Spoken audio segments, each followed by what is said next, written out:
देशभक्ति की आग उनके दिल में होती थी, वो जाते थे, वो रास्ता भी अग्निवीर योजना के माध्यम से बंद कर दिया है। भाई और बहनों, आप जानते हो अग्निवीर क्या है? आप जानते हो अग्निवीर क्या है? क्या है अग्निवीर? क्या है बताओ?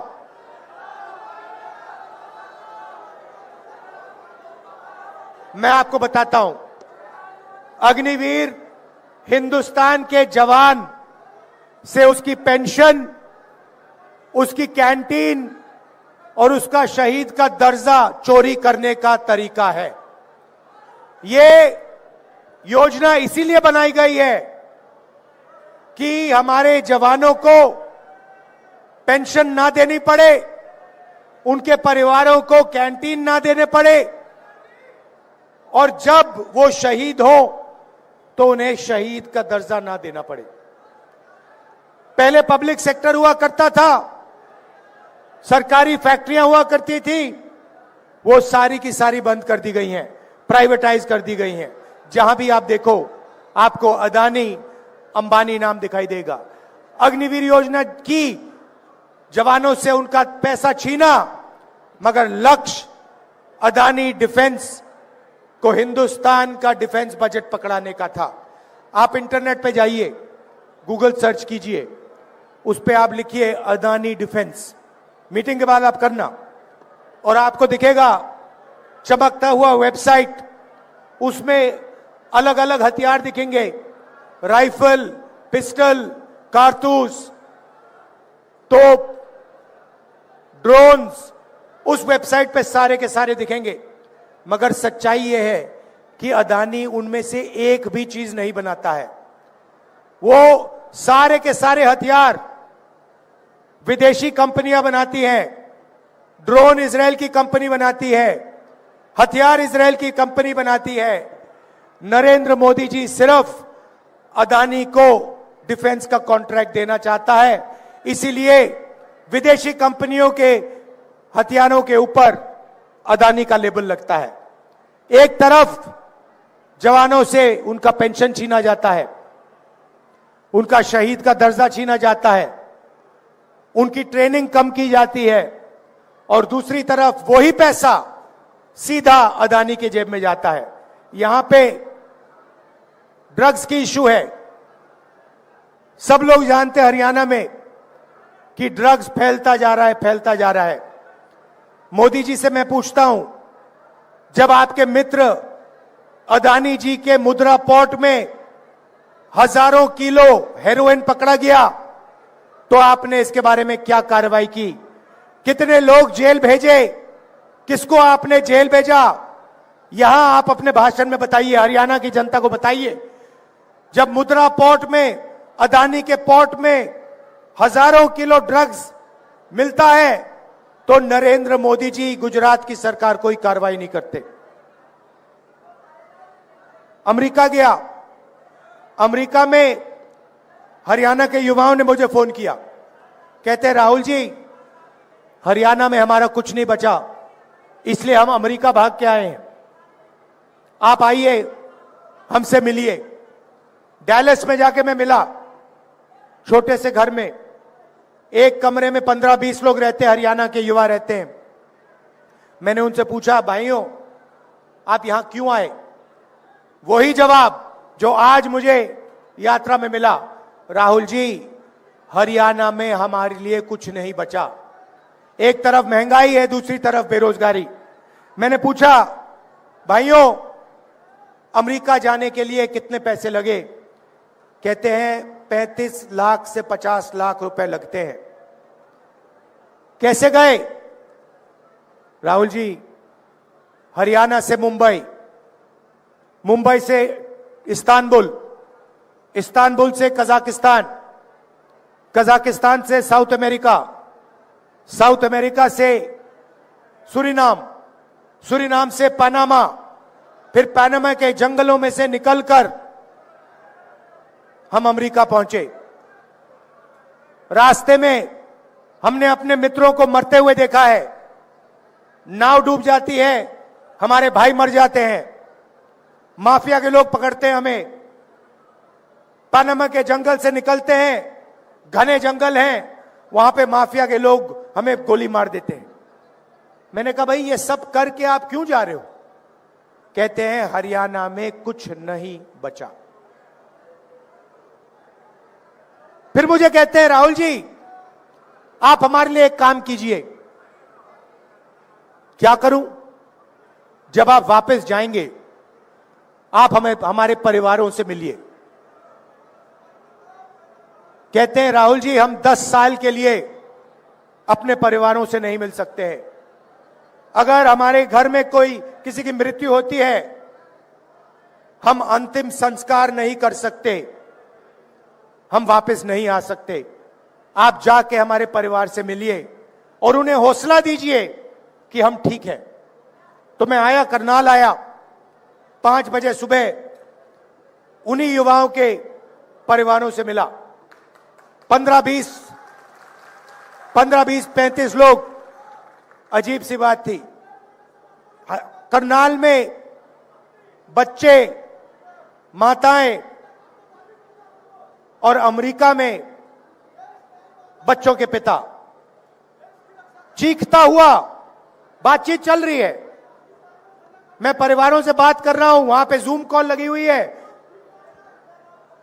वीडियो कॉल चल रही है। एक तरफ अमेरिका से बात हो रही है, एक तरफ यहां बात चल रही है। ये 21वीं सदी का हरियाणा बना रखा है।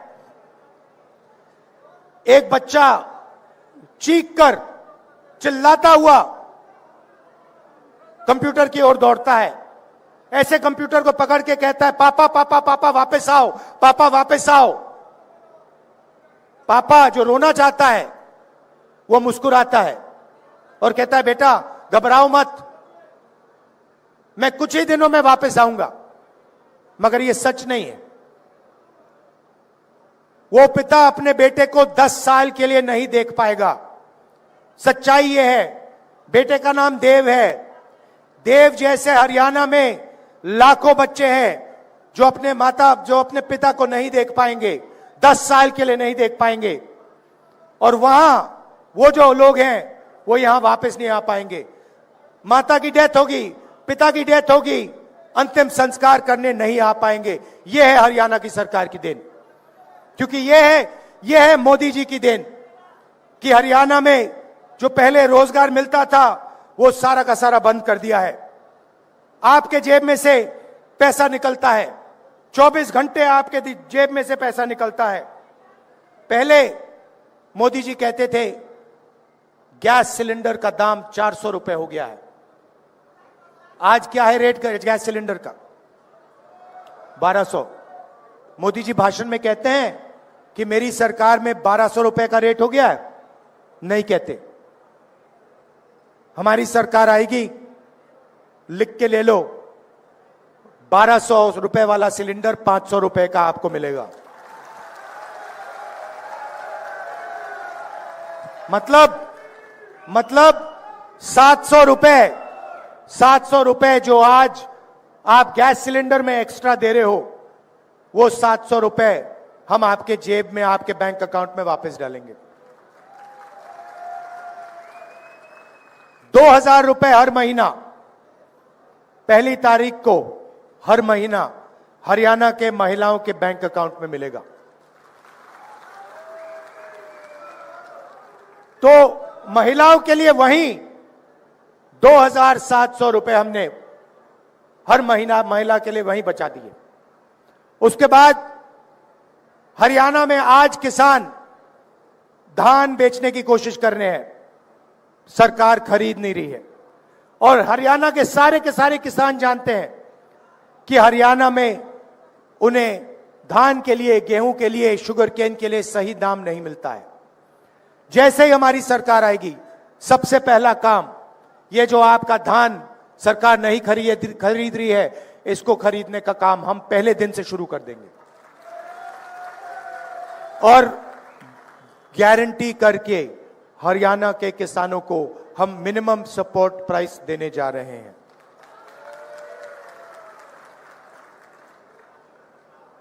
पहले आपको जेल से फिरौती के कॉल आते थे, आजकल आपको विदेश से फिरौती के कॉल आते हैं। आते नहीं आते? आते हैं। क्यों आते हैं? क्योंकि नरेंद्र मोदी जी ने, हरियाणा की सरकार ने बेरोजगारी का जाल फैला रखा है। इसीलिए हमने पता लगाया 2 लाख सरकारी रोजगार खाली पड़े हैं। हमारी सरकार आएगी तो 2 लाख सरकारी रोजगार आपके हवाले हम कर देंगे, हरियाणा के युवाओं को हम दे देंगे। और ये जो रोजगार हैं, 2 लाख रोजगार जो हैं, ये 36 बरादरी के लोगों को जाएंगे। ये किसी एक कम्युनिटी को नहीं जाएंगे, किसी एक वर्ग को नहीं जाएंगे। हरियाणा के 36 बरादरी के युवाओं को ये 2 लाख रोजगार न्याय के साथ, समानता के साथ बांटे जाएंगे। गरीबों के लिए 100 गज के प्लॉट और 3.5 लाख रुपए 2 बेडरूम के घर के लिए, और 300 यूनिट फ्री बिजली, और राजस्थान जैसा 25 लाख का बीमा, हेल्थ केयर का बीमा योजना आपको मिलेगा। देखिए, ये संविधान है, इसको अच्छी तरह देखिए। जो भी हिंदुस्तान के गरीब लोगों को मिला है, दलितों को, किसानों को, पिछड़ों को, जो भी मिला है आज तक, वो इसके कारण मिला है। अगर राजनेता, हमारे जैसे लोग आपके लिए काम कर सकते हैं, तो उसका कारण यह है। और बीजेपी 24 घंटा इस पर आक्रमण करती है। आपको बताते नहीं है, मगर जब आरएसएस के लोग हिंदुस्तान की संस्थाओं में अपने लोग डालते हैं, अपने लोग भरते हैं, और पिछड़ों को, दलितों को, आदिवासियों को, गरीबों को जगह नहीं देते हैं, तो वो संविधान पर आक्रमण कर रहे हैं। जब नरेंद्र मोदी जी अदानी की मदद करते हैं, अंबानी जैसे लोगों की मदद करते हैं, और हिंदुस्तान का जो रोजगार का सिस्टम है उसको नष्ट करते हैं, तो वो संविधान पर आक्रमण कर रहे हैं। लड़ाई इसी बात की है। अगर आपको बीजेपी और कांग्रेस में फर्क समझना है, मैं आपको एक लाइन में समझा दूंगा। वो इसको खत्म करते हैं, हम इसकी रक्षा करते हैं। आप देखिए, संविधान में लिखा है, संविधान में लिखा है कि हिंदुस्तान के सब नागरिक एक जैसे हैं, समान हैं, सबको एक वोट मिलना चाहिए। उसका मतलब है कि अगर आप इकोनॉमिक पॉलिसी बनाओ तो देश की जनता के लिए पॉलिसी बनाओ।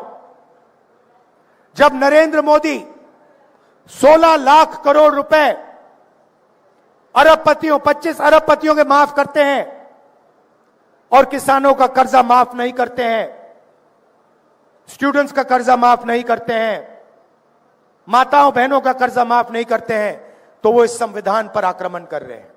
सीधी सी बात है। जब नरेंद्र मोदी अदानी जी को मदद करने के लिए 3 काले कानून लाते हैं, किसानों की जिंदगी खत्म करने के लिए कानून लाते हैं, तो वो संविधान पर आक्रमण कर रहे हैं। जब नरेंद्र मोदी जी का चेहरा आपको 24 घंटा टीवी पे दिखता है, अदानी अंबानी की मीडिया जब 24 घंटा उनका चेहरा आपको दिखाते हैं, तो आपको पता लग जाना चाहिए कि इस संविधान पर आक्रमण हो रहा है। आपने कभी मीडिया में किसान का चेहरा देखा है? मजदूर का चेहरा देखा है? गरीब कारीगर का चेहरा देखा है? ना। क्यों नहीं? क्या इस देश में सिर्फ अरबपति और नरेंद्र मोदी हैं। मीडिया में आपने किसी गरीब व्यक्ति की शादी होते हुए देखी है? देखी कभी?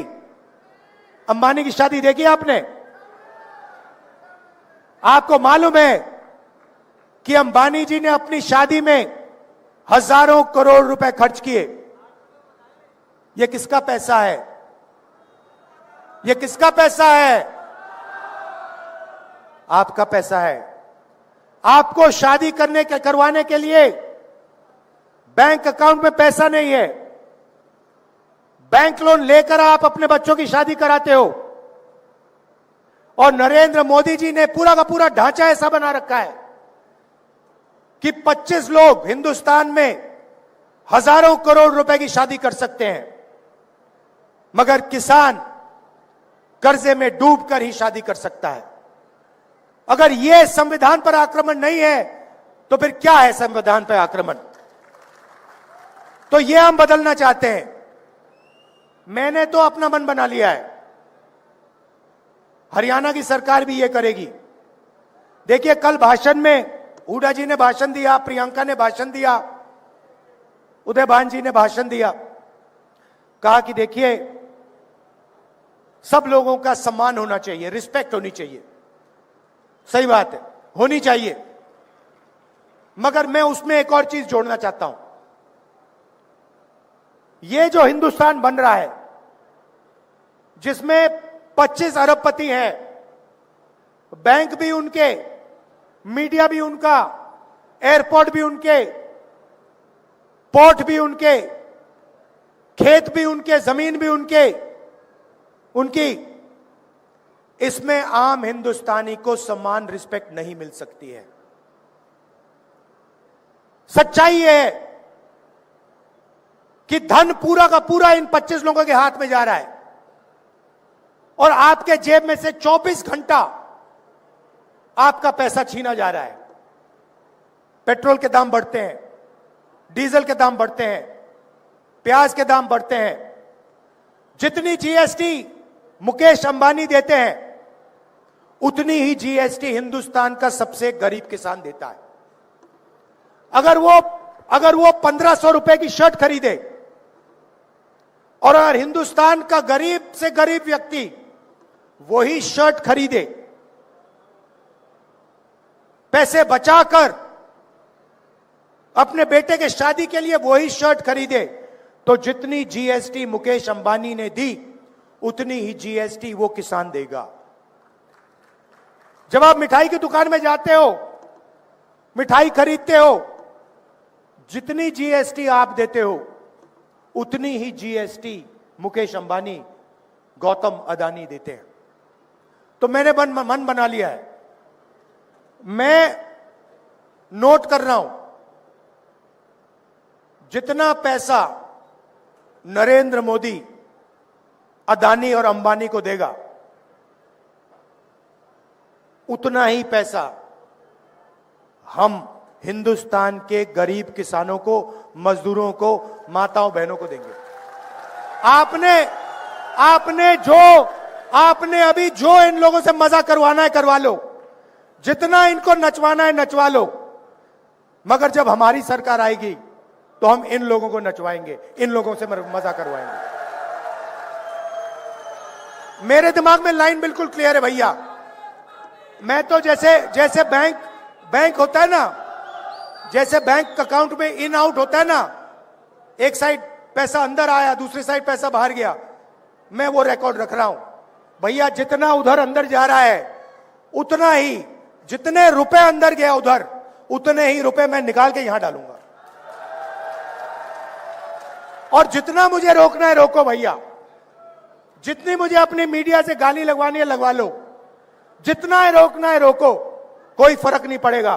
क्योंकि वो दिन आएगा जब हिंदुस्तान की सरकार मजदूरों की, गरीबों की, किसानों की सरकार होगी। और फिर जो पैसा इन्होंने उनको दिया है, 16 लाख करोड़ रुपए कर्जा माफ किया है, उतना ही पैसा हम किसानों का, मजदूरों का, गरीबों का कर्जा माफ करेंगे। मेरा मतलब है, मोदी जी इज्जत की बात करते हैं, सम्मान की बात करते हैं। बिना धन के, बिना पैसे के इज्जत और सम्मान का कोई मतलब नहीं है। अगर व्यक्ति भूखा मर रहा है, अगर किसान के पास 1 रुपया नहीं है और आप उसे कहो देखो भैया हम आपकी इज्जत रखेंगे, हम आपका सम्मान करेंगे, उसका कोई मतलब नहीं है मेरे लिए। जब उसके जेब में पैसा होगा तो उसका सम्मान आपको करना ही पड़ेगा, आपकी चॉइस ही नहीं रहेगी। वो हिंदुस्तान चाहता हूं मैं। तो लड़ाई इसी बात की है। हरियाणा में भी इन्होंने नया काम किया है। पहले आधार कार्ड था, अब परिवार का एक बना दिया है। क्या कहते हैं उसको? परिवार पहचान पत्र। अब मजे की बात देखिए, किसी कंपनी को 1000-2000 करोड़ रुपए का कॉन्ट्रैक्ट देना था। कहा भैया नया काम करते हैं, चलो परिवार परेशान पत्र बनाते हैं, चलो हरियाणा के परिवारों को परेशान करते हैं। कभी आपकी उसमें आमदनी बढ़ जाएगी, कभी कम हो जाएगी, कभी आपको सरकारी प्रोग्राम से परे कर दिया जाएगा, रोजगार नहीं दिया जाएगा और कहेंगे भैया देखो आपके परिवार परेशान पत्र में आपकी आमदनी ये है। सच्चाई कुछ और है। कॉन्ट्रैक्ट देने के लिए पूरा का पूरा तमाशा कर दिया है, सबको तंग कर दिया है। ये जो इनका परिवार परेशान पत्र है, सरकार आएगी हमारी, इसको खत्म कर देंगे। तो ये मैं आपसे कहना चाहता था, देखिए लड़ाई इसकी है, बड़ी लड़ाई इसकी है। और हम इसको, ये अंबेडकर जी का संविधान है, गांधी जी का संविधान है, इसकी कांग्रेस पार्टी रक्षा करेगी। जान देकर हम इसकी रक्षा करेंगे। यही लड़ाई है। 3 चीजें मैं आपको अंत में कहना चाहता हूं। पहली बात, जो आपको धान का पैसा नहीं मिल रहा है, सरकार आने ही हम आपको वो पैसा देंगे। दूसरी बात, ये जो सरकार बनेगी ये सबकी बनेगी। आपको रोजगार मिलेगा, सरकारी 2 लाख रोजगार मिलेंगे तो 36 बरादरियों को मिलेंगे। ये 36 बरादरी की सरकार होगी, ये याद रख लीजिए। और आखिरी बात, ये जो छोटी छोटी पार्टियां घूम रही हैं, ये बीजेपी की बी टीम, सी टीम, डी टीम, ई टीम, मतलब लाइन लगी हुई है। ये लड़ाई बीजेपी और कांग्रेस के बीच में है। ये लड़ाई संविधान बचाने और संविधान को खत्म करने के लोगों के बीच में लड़ाई है। कहना नहीं चाहिए, मगर यहां पे कांग्रेस का तूफान आ रहा है। और हमारे जो कांग्रेस के कार्यकर्ता हैं, टाइगर, जो हरियाणा में मतलब घूम रहे हैं, बब्बर शेर। अच्छा, जंगल में आपको कभी आप जाओ, रणथंभौर या जंगल में जाओ तो आपको एक शेर दिखेगा, एक शेर दिखेगा। अकेले रहते हैं शेर, मगर कांग्रेस पार्टी ऐसी पार्टी है जहां सारे के सारे शेर एक साथ खड़े हो जाते हैं, मिल जाते हैं। बाकी दुनिया में आपको नहीं मिलेगा। आप किसी भी जंगल में देख लो, आपको शेर अलग अलग मिलेंगे। कभी कभी हमारे शेर थोड़ा थोड़ा लड़ जाते हैं एक दूसरे से, फिर मेरा काम शेरों को एक साथ खड़े करने का है। तो ये शेरों की पार्टी है, ये किसी से नहीं डरती है। और हमारे जो कार्यकर्ता हैं, शेर हैं, टाइगर हैं। 24 घंटा आप लगे रहते हो, लाठी खाते हो। मैं जानता हूं कुछ भी हो जाए, कांग्रेस पार्टी का जो कार्यकर्ता है, ये आरएसएस वाले लोग बहुत लंबी लंबी बातें करते हैं, इनके कार्यकर्ताओं में दम नहीं है, इनके कार्यकर्ताओं में दम नहीं है। कांग्रेस पार्टी के सामने ये नहीं खड़े हो सकते, भाग जाते हैं। आप देखो, आपने देखा होगा, हवा में नहीं बोल रहा मैं, आपने देखा होगा नरेंद्र मोदी जी आए, पहले कहते थे 56 इंच की छाती है, याद है? अब भैया मेरा भाषण होता है पार्लियामेंट में, भाग जाते हैं वहां से। मैं आपको बताऊं, मैं भाषण देने आता हूं, नरेंद्र मोदी उठ के निकल जाते हैं। क्यों? क्योंकि कांग्रेस की विचारधारा जो है, जिसको मैं मोहब्बत की दुकान कहता हूं, हमें नफरत की जरूरत नहीं है। हमारे घरों में, हमारे दिल में नफरत है ही नहीं। कभी कभी कोई कहता है मुझे वो दुश्मन है, मैं कहता हूं नहीं, वो दुश्मन नहीं है। मैं दुश्मन से भी नफरत नहीं करता हूं। मैं बीजेपी, नरेंद्र मोदी, इन लोगों से नफरत नहीं करता हूं। मैं विचारधारा की लड़ाई लड़ता हूं, मैं पीछे नहीं हटूंगा, मैं डरता नहीं हूं, मगर मैं नफरत नहीं करता हूं। तो यह कांग्रेस पार्टी की सोच है। हम डरते नहीं हैं, और हमें आप जितना मारो, जितनी गाली दो, जितनी लाठी मारनी है मारो, हम आपसे नफरत नहीं करेंगे। क्योंकि हम जानते हैं कि देश मोहब्बत से बना है, यह देश नफरत से नहीं बना है। इस देश को नफरत से कभी कभी नहीं बनाया जा सकता है, और कभी आगे नहीं ले जाया जा सकता है। अगर हरियाणा में बेरोजगारी आई है, पहले नंबर पे आप पहुंचे हो, क्राइम रेट पहले नंबर पे पहुंचा है, तो ये नफरत के कारण पहुंचा है। ये जो इन्होंने नफरत फैलाई है, इसके कारण हुआ है। जिस दिन यहां पे मोहब्बत की सरकार आएगी, मैं आपको गारंटी देके कह रहा हूं, अमेरिका में आपको जाना नहीं पड़ेगा, यहीं आपको रोजगार मिलेगा, यहीं खुशहाली होगी, यहीं किसानों को सही दाम मिलेगा। कोई मुश्किल काम नहीं है। नफरत को मोहब्बत ही मिटा सकती है, और कुछ नहीं मिटा सकता। आपने मुझसे नफरत की, मैंने आपसे नफरत की, आपकी नफरत नहीं मिट सकती। कितनी भी नफरत डालूं मैं, नहीं मिट सकती। आपने मुझसे नफरत की, मैंने थोड़ी सी मोहब्बत आपको दिखा दी, नफरत कट जाएगी। यह हमारा काम है। और मैं कह रहा हूं, मगर यह आप सबके दिल में है, मैं पहचान जाता हूं। आजकल क्या होता है, देखो मैं बताता हूं आपको। कहीं मैं सड़क पे जाता हूं, मुझे दो तरीके के लोग दिखते हैं। एक ऐसे मुस्कुराता है, खुश रहता है, चेहरे पे मुस्कान होती है, मैं कहता हूं कांग्रेसी। और एक मुझे ऐसे दिखता है, मैं कहता हूं आरएसएस। ये छुपनी बातें, ये कभी कभी आ जाते हैं पार्टी में, बेस बदल के आ जाते हैं। मैं बस देखता हूं इनको, आरएसएस। अच्छा, डर के मारे हमारे भी लोग उधर भाग गए। अब बड़ा कंफ्यूजन है, वहां पे वो मुस्कुरा नहीं सकते, वहां पे उनको सीरियस बैठना पड़ता है मोदी जी के सामने।